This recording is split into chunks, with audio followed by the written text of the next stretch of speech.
9 પાઠ 5 ભાગ 5મો પંચમ શરૂઆત કરીશું. ગઈ વખતે આપણે જોયું અંતઃકોષ રસાળ. હવે રિબોસોમ્સ નવી ટૂંકનો. આ ટૂંકનો ધ્વનિ એ છે રિબોસોમ્સ. કયું આવ્યું? રિબોસોમ્સ. આપણે 11 સાયન્સમાં આવશે હો. યસ, શરૂ છે રિબોસોમ્સ. તે બધા સૌથી પહેલા શરૂઆત કરું છું, બધા જ સક્રિય કોષોમાં આવેલી છે. કયા? બધા જ સક્રિય કોષોમાં આવેલી છે. કયા? બધા જ સક્રિય કોષોમાં આવેલી છે. બીજો મુદ્દો, તેમાં આદિકોષ કેન્દ્ર અને સુકોષ કેન્દ્ર બંનેમાં જોવા મળતી અંગિકા. તે બંનેમાં મળે. શેમાં? આદિ અને શું. હવે સમજી લેવાનું ટૂંકમાં. આદિ અને સુકોષ કેન્દ્રી અંગિકા બંનેમાં જોવા મળે છે. સુકોષ કેન્દ્રી કોષમાં. બરાબર. રિબોસોમ્સ પટલ વિહીન. પટેલ વિહીન નહીં હો. પટેલ તો આપણા આકાશભાઈ છે. પટલ વિહીન કઈ અંગિકા છે? પટલ વિહીન. બીજું નેક્સ્ટ, સુકોષ કેન્દ્રી કોષના કોષરસમાં કણિકામય અંતઃકોષરસ જાળની સપાટી પર હરિત કણમાં અને કણાભ સૂત્રોમાં જોવા મળે. ક્યાં ક્યાં? કોષરસમાં. અંતઃકોષરસ જાળની કોષરસ પહેલા કોષરસમાં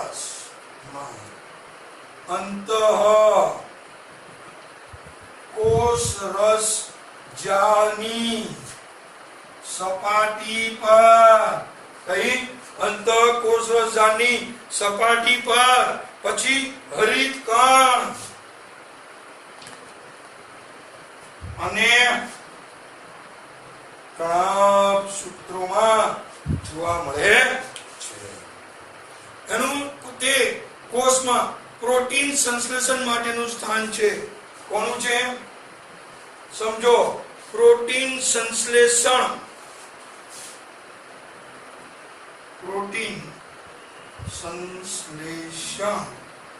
માટેનું સ્થાન છે.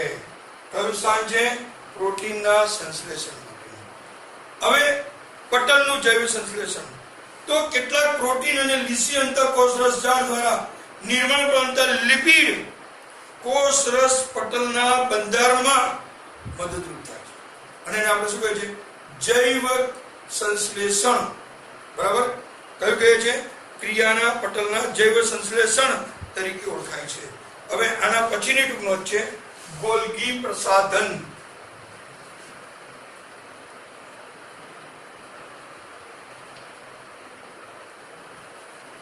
આમાં આના અલગ અલગ નામ છે. આપણે ગોલ્ગી પ્રસાધન. બરાબર.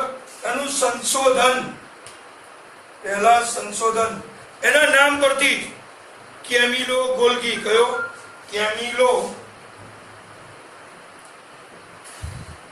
આપણે કવિનો ના કહેવાય હો. Camillo Golgi. બરાબર. નામના વૈજ્ઞાનિકે એનું ગોલ્ગી પ્રસાધનનું સંશોધન અને સુવ્યવસ્થિત વર્ણન કર્યું. આનું સ્થાન ક્યાં છે? આ ક્યાં રહેલી છે?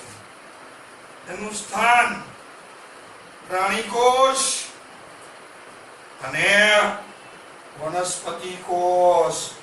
શેમાં સ્થાન છે આનું? પ્રાણી કોષ અને વનસ્પતિ કોષમાં આનું સ્થાન છે. બરાબર. રચના. હવે તેની રચનાની વાત કરીએ તો તેની રચનામાં એકબીજાને સમાંતર થપ્પીઓ. તમે જો મારા આકૃતિ નહીં દોરાય, તમે જાણો છો આ બધી વિચિત્ર છે. બરાબર. થપ્પીઓ, સમાંતર થપ્પીઓની રચના. કેવી? સમાંતર થપ્પીઓની રચના.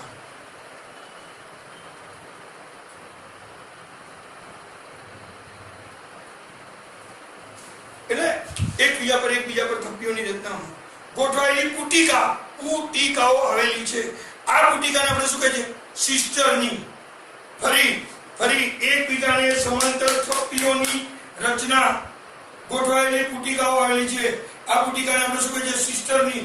તે પટલ દ્વારા આવૃત તંત્રની બનેલી છે. પટલ દ્વારા ગોલ્ગી પ્રસાધનના પટલો કેટલીક વખત અંતઃકોષરસ પટના અંતઃકોષરસ જાળના પટલ સાથે જોડાયેલા છે અને અન્ય જટિલ કોશિકાઓ પટલ તંત્રનો ભાગ બનાવે છે. કોનો ભાગ બનાવે છે? પટલ તંત્રનો. ચલો હવે જોઈશું એના કાર્યો. શું જોઈશું? કાર્યો. હવે જોઈશું ગોલ્ગી પ્રસાધનના કાર્યો. હવે ગોલ્ગી પ્રસાધનનું સૌથી પહેલું કાર્ય કયું? સૌથી પહેલા અંતઃકોષરસ જાળ દ્વારા સંશ્લેષિત દ્રવ્યોનું ગોલ્ગી પ્રસાધન પેકેજિંગ કરી અંદર કોષની અંદર અને બહાર મુક્ત કરવામાં આવે છે. કોના દ્વારા? ગોલ્ગી પ્રસાધન દ્વારા સંશ્લેષિત દ્રવ્યોનું પેકેજિંગ. શબ્દ યાદ રાખો, બરાબર? અથવા પેકેજિંગ કરીને. બીજું નિપજોનું, બરાબર? ઉભા રહો. શું આવશે? નિપજો. પેકેજિંગ, રૂપાંતર તેમજ સંગ્રહ કરવાના કાર્યમાં ગોલ્ગી પ્રસાધન પુટિકાઓ એમાં થાય છે, બરાબર? એ બધાના કાર્ય સંગ્રહ કરવાના કાર્ય ક્યાં થાય? ગોલ્ગી પ્રસાધન પુટિકામાં. એના પછી કેટલાક કિસ્સામાં સરળ શર્કરામાંથી જટિલ શર્કરાનું, સરળમાંથી જટિલ અને છેલ્લે લાઇસોસોમ અંગિકાના નિર્માણમાં પણ સંકળાયેલી છે. કોનામાં? લાઇસોસોમમાં. તો હવે નવી ટૂંકનોટ લખું છું. લાઇસોસોમ્સ. નવી ટૂંકનોટ આવશે લાઇસોસોમ્સ.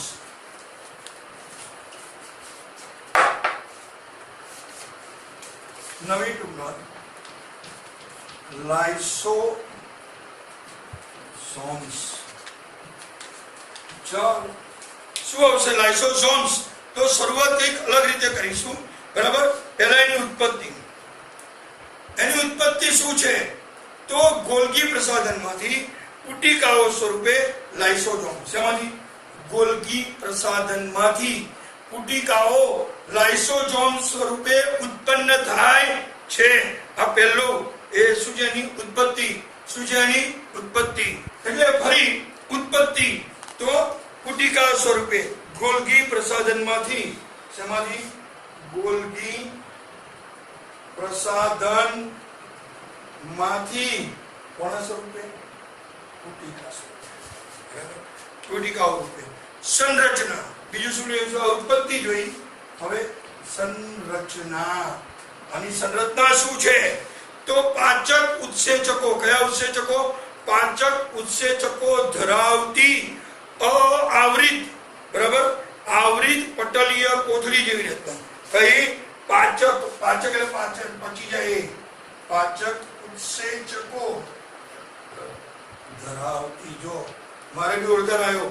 એટલે પાચક ઉત્સેચકો ધરાવતી આવૃત પટલીય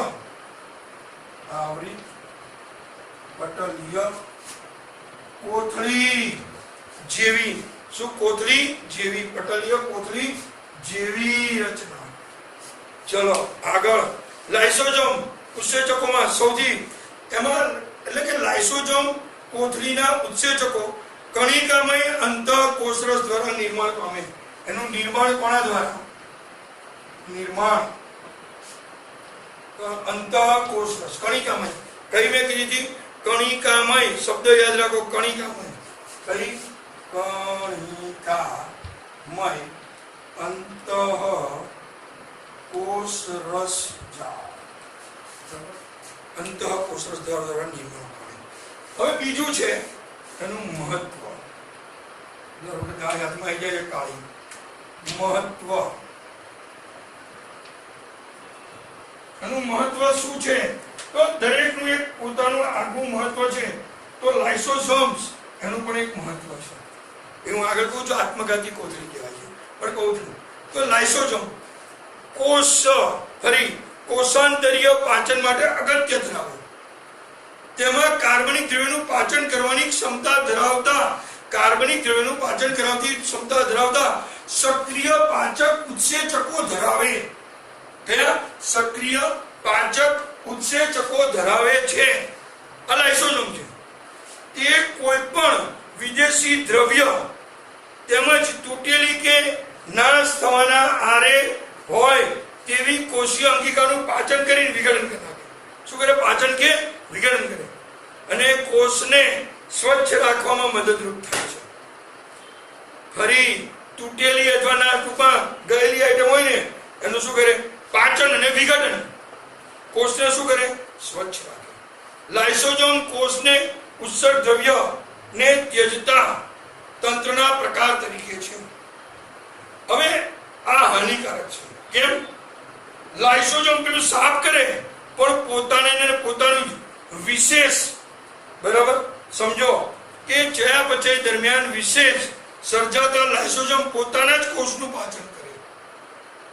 જેમ કે જ્યારે કોષ ઈજાગ્રસ્ત બને અથવા જીર્ણ થાય ત્યારે લાઇસોસોમ અંગિકા તૂટી જાય અને તે પોતાના પાચક ઉત્સેચકો દ્વારા પોતાના જ કોષનું ખાઈ જાય.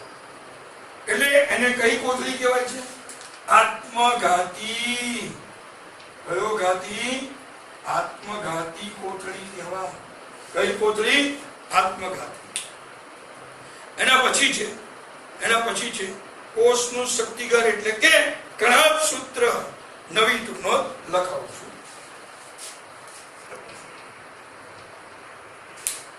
તો હવે એમાં કણાભ સૂત્રમાં કેટલા આવરણ? 2 આવરણ. કેટલા આવરણ ધરાવે? જો એમાં બી બેટા મારે લખા દો કે આકૃતિ નહીં જોયા. 2 આવરણ. કેટલા આવરણ ધરાવે છે? 2 આવરણ ધરાવે. બરાબર, સારું. સમજો બાહ્ય આવરણ છે ને છિદ્રિષ્ટ હોય. બાહ્ય આવરણ કેવું હોય? બાહ્ય આવરણ એ કેવું છે? છિદ્રિષ્ટ. જો લખવામાં જરાક હોય તો સમજી લેજો. બાહ્ય આવરણ અને અંતઃઆવરણ ઊંડા અંતઃપ્રવર્તો છે. ભાઈ અંતઃઆવરણમાં શું છે? ઊંડા અંતઃપ્રવર્તો છે. બરાબર, અંતઃમાં ઊંડા, કેવા? ડીપ, ઊંડા અંતઃપ્રવર્તો.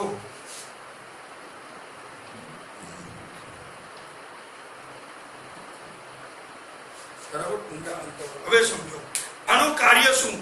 તો એટીપી ના નિર્માણ માટેની રાસાયણિક પ્રક્રિયાઓ. એટીપી નું નામ એટીપી, એડિનોસાઇન ટ્રાઇફોસ્ફેટ. બરાબર, એટલે કે આ રાસાયણિક પ્રક્રિયાઓ કઈ કરે? તો ઓક્સિડેટિવ ફોસ્ફોરાયલેશન. ઓક્સિડેટિવ ફોસ્ફોરાયલેશન જેવી રાસાયણિક પ્રક્રિયાઓ માટે વિશાળ સપાટીનું નિર્માણ કરે છે. કઈ સપાટીનું? વિશાળ સપાટી. બરાબર. એના પછી નેક્સ્ટ એનું વિશિષ્ટ શું છે? તો કણાભ સૂત્ર વિશિષ્ટ અંગિકા છે. પોતાનું આગવું વલયાકાર ડીએનએ અને રિબોસોમ્સ ધરાવે. શું ધરાવે? ડીએનએ અને રિબોસોમ્સ ધરાવે. શું ધરાવે? ડીએનએ અને રિબોસોમ્સ ધરાવે. આથી પોતાના પ્રોટીનનું નિર્માણ કરે. પ્રોટીનનું શું કરે છે? નિર્માણ કરવાની ક્ષમતા ધરાવે છે. હવે એનું નેક્સ્ટ જોઈશું એના કાર્યો. સૌથી પહેલા એના કાર્યો.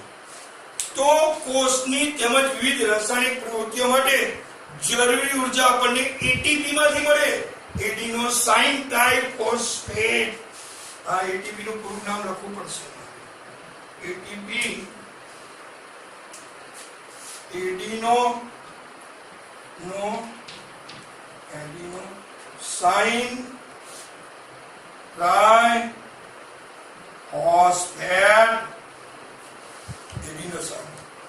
ટ્રાઇફોસ્ફેટ. બરાબર. હવે સમજો કે વિવિધ રાસાયણિક પ્રક્રિયાઓ માટે જરૂરી ઉર્જા આપણી એટીપી માં સ્વરૂપમાં કણાભ સૂત્ર દ્વારા મુક્ત થાય. બીજો મુદ્દો, એટીપી કોષના ઉર્જા ચલણ તરીકે અને તેનું નિર્માણ કરતા કણાભ સૂત્રમાં ઉર્જાઘર એટલે પાવર હાઉસ કહેવાય. તો તમને એમ થાય સવાલ એટીપી કઈ આઇટમ છે? What is ATP? તો એટીપી એટલે એડિનોસાઇન ટ્રાઇફોસ્ફેટ. કોષનું ઉર્જા સભર સંયોજન. એમાં શું? દરેક કોષની રાસાયણિક પ્રક્રિયાઓ જે થાય એમાં ઉર્જાની જરૂરિયાત છે. તો એટીપી સ્વરૂપમાં એનો ઉપયોગ થાય. તો વિવિધ ક્રિયા દરમિયાન ઉર્જા આપણે મુક્ત કરીએ છીએ તો એ કોના સ્વરૂપેથી? એટીપી. એટલે એને શક્તિનું ચલણ કહેવાય છે. શું કહેવાય? શક્તિનું ચલણ. એનો ઉપયોગ શરીરમાં નવા રાસાયણિક સંયોજનો બનાવવા તેમજ યાંત્રિક કાર્યો કરવાનો ઉપયોગ. શું? નવા, આઈ એમ ગોઈંગ ટુ રિપીટ, નવા રાસાયણિક સંયોજનો બનાવવા તેમજ યાંત્રિક કાર્ય કરવા માટેનો ઉપયોગ થાય છે. હવે એના પછી છે બહુ અગત્યનું નથી પણ મારે ચલાવવું પડે એટલે કે રંજક કણો. શું આવશે? રંજક કણો. હવે છેલ્લું એના પછીનો મુદ્દો છે રંજક કણો. લખું છું,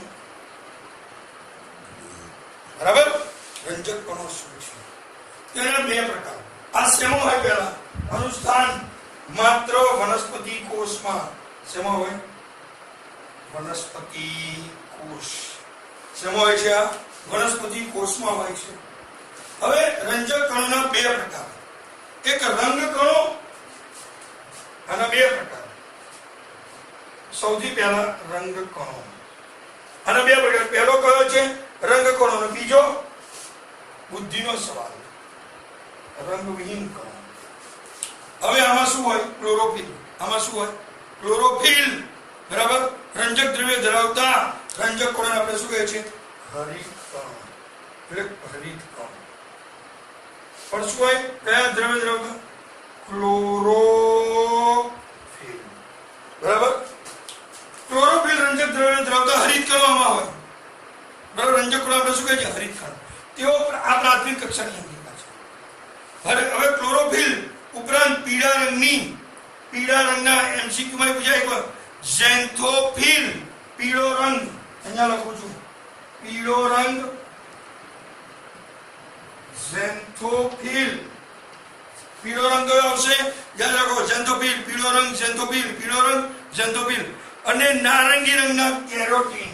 નારંગી રંગ છે, આમાં શું હોય છે?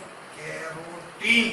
ફરી પીળો રંગ ઝેન્થોફિલ, નારંગી રંગ કેરોટીન ના રંજક દ્રવ્ય કણો ધરાવે છે, એટલે કે રંજક દ્રવ્યો ધરાવે છે. બરાબર? હરિત કણ શેની માટે છે? પ્રકાશ સંશ્લેષણ. હવે રંગવિહીન. તો આ કઈ છે? પ્રાથમિક કક્ષાની. કઈ કક્ષાની છે? અહીંયા લખવામાં થોડું પ્રાથમિક કક્ષા. કઈ કક્ષા? પ્રાથમિક કક્ષાની. સ્ટાર્ચ, ચરબી અને પ્રોટીન કણિકાઓમાં સંગ્રહ થાય છે. રંજક કણોની રચના. ચલો, બાહ્ય રચના કણાભસૂત્રોની રચના જેવી. બાહ્ય રચના કણાભસૂત્રો જેવી. એમાં બી પેલાની જેમ જ છે. થાઇલેકોઇડ હોય, આધારક, હરિતકણ દિવાલ, ગ્રેનમ અને આંતરગ્રેનમ બરાબર પટલ ધરાવે છે. તો કણાભસૂત્રોની રચના જેવી છે. તો આંતરિક આયોજનમાં પણ ઘણા બધા પટલીય સ્તરો કે જે દ્રવ્યોમાં ગોઠવાયેલા હોય તેને આધારક એટલે કે સ્ટ્રોમા કહે છે. બરાબર? રંજક કણો પોતાના આગવા વલયાકાર ડીએનએ અને રિબોસોમ્સ ધરાવે. વલયાકાર ડીએનએ ને રિબોસોમ્સ ધરાવે છે. આ પાઠની છેલ્લી ટૂંકમાં રસધાનીઓ. બરાબર? પહેલા રસધાનીઓ ઘન કે પ્રવાહી પદાર્થોને સંગ્રહ કરતી કોથળી જેવી રચના. ઘન કે પ્રવાહી પદાર્થો સંગ્રહ કરતી કોથળી જેવી રચના. કઈ? કોથળી જેવી રચના. કોના જેવી છે? કોથળી જેવી રચનાઓ છે. બીજું, વનસ્પતિ કોષમાં રસધાની મોટા કદની. કયા કદની? વનસ્પતિ કોષમાં મોટા કદની. બરાબર? એટલે એનું કદ કેવું છે? મોટું. અને કોષ કેન્દ્ર કોષના કદ 50 થી 90% ભાગ રોકે. કોષનો કેટલો ભાગ રોકે છે? 50 થી 90% ભાગ રોકે. એના પછી વનસ્પતિ કોષોમાં રસધાનીઓ કોષીય દ્રવ્યથી ભરેલી હોય. કોષીય દ્રવ્યથી ભરેલી હોય. ખાસ કરીને વનસ્પતિ કોષના અગત્યના દ્રવ્યો જેવા કે એમિનો. બરાબર? જેવા કે સમજો વનસ્પતિ કોષના, આઈ એમ ગોઈંગ ટુ રિપીટ. બરાબર? વનસ્પતિ કોષના ઘણા અગત્યના દ્રવ્યો જેવા કે એમિનો એસિડ, શર્કરા, બરાબર, વિવિધ કાર્બનિક એસિડ અને કેટલાક પ્રોટીનનો સંગ્રહ રસધાનીમાં થાય. ફરી એમિનો એસિડ, શર્કરા, કાર્બનિક એસિડ અને કેટલાક પ્રોટીનનો સંગ્રહ રસધાનીમાં થાય છે. તે વનસ્પતિ કોષને આસુમતા અને બરડતા આપે. શું શું આપે? આસુનતા અને બરડતા આપે. શું આપે? આસુનતા અને શું આપે? બરડતા. હવે પ્રાણી કોષમાં રસધાની. આ છોડ કોની જોઈ? વનસ્પતિ કોષમાં. મોટું કદ 50 થી 90% કોષને આસુનતા આપે. કયા કયા પદાર્થો લીધા મેં? એમિનો એસિડ, શર્કરા, કાર્બનિક એસિડ અને કેટલાક પ્રોટીનનો સંગ્રહ કરે. જ્યારે આમાં આ મોટા કદની, પેલી કેવા કદની? નાના કદની. અમીબા જેવા એક કોષી, કઈ બા? અમીબા જેવા એક કોષી પ્રાણીમાં ખોરાકનો સંગ્રહ કરતી રસધાની અન્નધાની સ્વરૂપે જોવા મળે. ફરી કહું છું, અમીબા જેવા એક કોષી પ્રાણીમાં ખોરાકનો સંગ્રહ કરતી રસધાની અન્નધાની રૂપે જોવા મળે છે. એટલે કે મીઠા જળમાં સ્વીટ વોટરમાં વસવાટ કરતા પ્રજીવો અમીબા પેરામિશિયમ વિશિષ્ટ પ્રકારની રસધાની ધરાવે છે. એને કહેવાય આકુંચક રસધાની. તો એનું કામ શું કરે? કે વધારાના પાણી અને કેટલાક નક્કામાં પદાર્થ હોય ને એને કોષમાંથી બહાર ફેંકી દે, બહાર કાઢી નાખે. એટલે કે કોષમાંથી એનું શું કરે? ત્યાગ કરે છે. બરાબર? તો આ હતું રસધાની. હવે મિત્રો, આ સાથે 5મો ભાગ અહીંયા પૂરો થાય છે. સરકાર ઉત્સાહી છે પહેલા ને 5માની પરીક્ષા લેવા, તો આ તમને 2 દિવસમાં આ પાઠો મળી જશે. બરાબર? અને પછી આપણે આગળ રેગ્યુલર ટાઈમ ટેબલ પ્રમાણે ચાલીશું. અને આમાં જે MCQ ને ખાલી જગ્યાઓને જે બધું છે તે તમને ઝૂમના લેક્ચરમાં સૂચના મુજબ કામ કરવામાં આવશે. નમસ્કાર.